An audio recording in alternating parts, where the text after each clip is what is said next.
My name is Omar Hussein Shee, a 17-year-old student residing in Mombasa.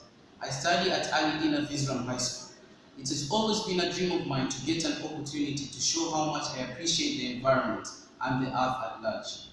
17 years ago, I was born in a foreign environment. I probably took a couple of breaths, cried or even smiled. Who knows? We all share this experience in one way or the other. The earth gracefully opened its arms and accepted us to be part of it. With this, a great responsibility was bestowed upon us. A responsibility of making sure that the earth will be hospitable for all the future generations. The world situation now, taking the environment into perspective, can be compared to walking on a tightrope, where one miscalculated step can send us toppling into an abyss. Pollution, global warming, and deforestation are forcing us to walk on eggshells. With the amount of pollution going on, we will be forced to move around with breathing masks. Floods and other natural calamities will occur much more frequently due to the rising ocean levels. If nothing is done about the increasing cutting down of trees, the earth is going to lose its precious water catchment areas. The improper disposal of waste, especially in the third world countries, should or will result to the spread of diseases more rampantly, putting into consideration the fast-growing population. The continued mining by use of explosives is becoming common, but this gives a very unattractive view of the earth. The natural beauty of the environment will be jeopardized. At the rate at which technological advancements and scientific inventions are being made, most activities will be computerized. To create more room for the fast-growing population, we might be forced to cut down more trees, and eventually this may force us to end up with less and less natural forests. The new buildings will surely be mind-blowing. Big cities in the world like Tokyo and New York will definitely not disappoint. Less than 150 years ago, the idea of man soaring up in the clouds seemed preposterous. But look at us now. The world is smaller now. All the information can be accessed on the internet. We can talk to people in a whole other continent in a matter of seconds. If all this happened in a very short period of time, I cannot wait to see what 2050 will bring to the table. Imagine a world where every child has access to education. Every person has access to medical care, and more so, world peace is the order of the day. Deforestation and pollution are long forgotten, and welcome a much more greener and eco-friendlier environment. A journey of 1,000 miles starts with a single step, and as far as the earth is concerned, we have made several towards conserving it. Inventions such as the electric trains and cars have gone a very long way to ensuring that we all achieve a much eco-friendlier environment. Forget about inventions. People just like me and you, people like the late Wangari Maathai, dedicated their lives to the preservation of Mother Earth. Despite all the shortcomings we have as a world, we cannot turn a blind eye to the things we are trying to do to ensure a bright future for our planet. As hard and as harsh as it might seem, we have to accept that the older generation is broken and polluted as far as the environment is concerned. Personally speaking, I have a long way to go to actually make sure that my dream Earth of 2050 is achieved. All the efforts the governments, the people, and the unions for the conservation of the environment have done so far seem to only slow down the wave of destruction that is a dead environment. What we are trying to achieve is completely, or at least eradicate the possibility of the future generations reliving our failures. For those who do not learn from history are doomed to repeat it.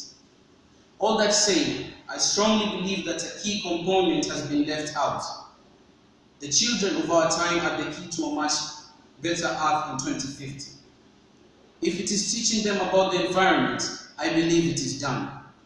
I am a student, and I believe it is there in our curriculum. Tell me, who has not learned about the environment? Special days for remembering the importance of our environment have been set aside. World Environment Day, Tree Planting Day, you name it, and people all over the globe participate. With all this being done, The million-dollar question remaining and lingering in our heads is, why are we still caught up in the shackles of a degrading environment? The answer is quite simple yet hard. The adult generation has failed the environment, and we therefore need to reconnect with nature. Our children, most importantly, need to be one with the environment. They need to feel its pain and its joy. Let us allow our children to go outdoors and make natural toys. Let them feel the cool breeze. Let them play with the soil and trees and watch them run around chasing after animals. All these ideas will make their hearts grow fonder for the environment and fall in love with the earth in ways we cannot even imagine.